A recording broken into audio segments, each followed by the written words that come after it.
Assalamualaikum warahmatullahi wabarakatuh. Perkenalkan, nama saya Sesa Candika Hakim dengan NIM 200706088 dari Program Studi Gizi Fakultas Psikologi dan Kesehatan UIN Wali Songo Semarang.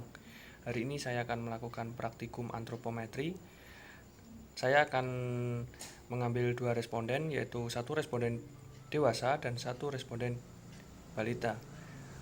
Untuk satu responden dewasa, saya akan mengukur tinggi badan, panjang ulna, panjang lingkar pergelangan tangan, dan menghitung lingkar betis. Kemudian untuk satu responden balita akan mengukur lingkar kepala. Berikut videonya. Silakan responden berdiri tepat di bawah mikrotoa, kemudian pastikan responden berdiri tegap, pandangan lurus ke depan, kedua tangan di samping.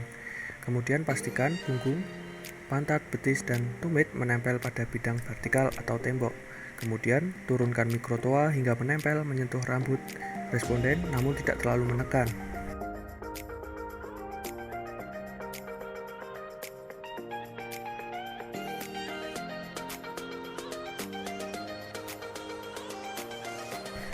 Lakukan langkah ini sebanyak 2 kali agar hasilnya akurat. Kemudian catat hasilnya. Setelah dilakukan pengukuran sebanyak 2 kali, responden ini mendapatkan tinggi badan 171,5 cm.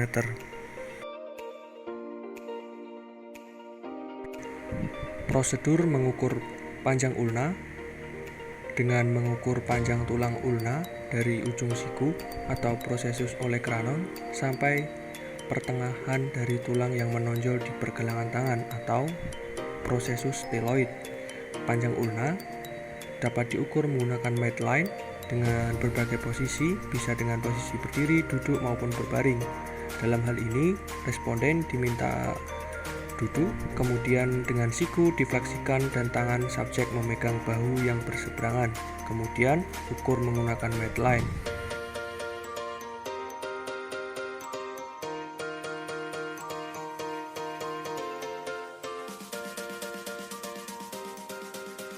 Cara ini dilakukan sebanyak 2 kali agar hasilnya lebih akurat.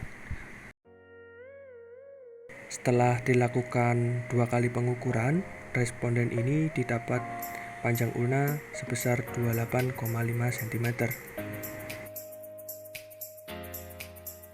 Prosedur mengukur lingkar pergelangan tangan. Persilahkan responden untuk mengangkat tangannya, kemudian ukur menggunakan midline pada lingkar pergelangan tangan, diukur pada tonjolan ulna.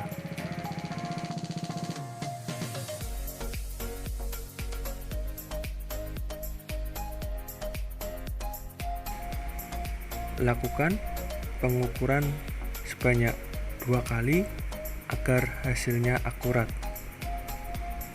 Setelah dilakukan pengukuran sebanyak 2 kali, responden ini mendapatkan panjang lingkar pergelangan tangan sebesar 13,5 cm.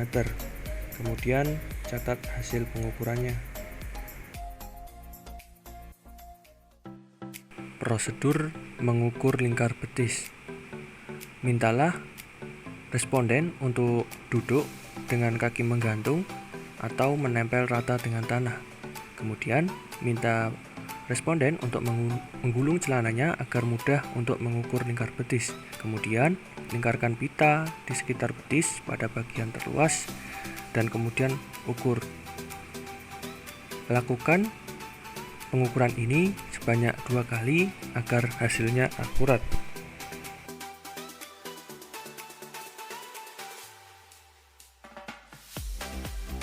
Setelah dilakukan pengukuran, responden ini memiliki lingkar betis sebesar 37 cm. Prosedur mengukur lingkar kepala pada balita. Pastikan keadaan responden duduk dengan tenang, kemudian ukur pada tepat di atas alis dan 1-2 cm di atas telinga. Kemudian ukur bagian yang paling menonjol di bagian kepala dan pastikan tidak terlalu kencang tapi juga tidak terlalu longgar. Kemudian catat hasil pengukurannya.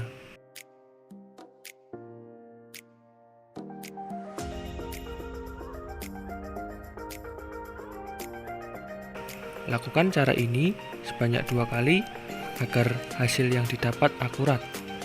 Pada responden ini, setelah dilakukan pengukuran sebanyak 2 kali, mendapatkan hasil lingkar kepala sebesar 50 cm. Nah, begitulah praktikum pengukuran antropometri pada responden dewasa dan responden balita. Kurang lebihnya saya mohon maaf. Wallahul muwaffiq ila aqwamit thoriq. Wassalamualaikum warahmatullahi wabarakatuh.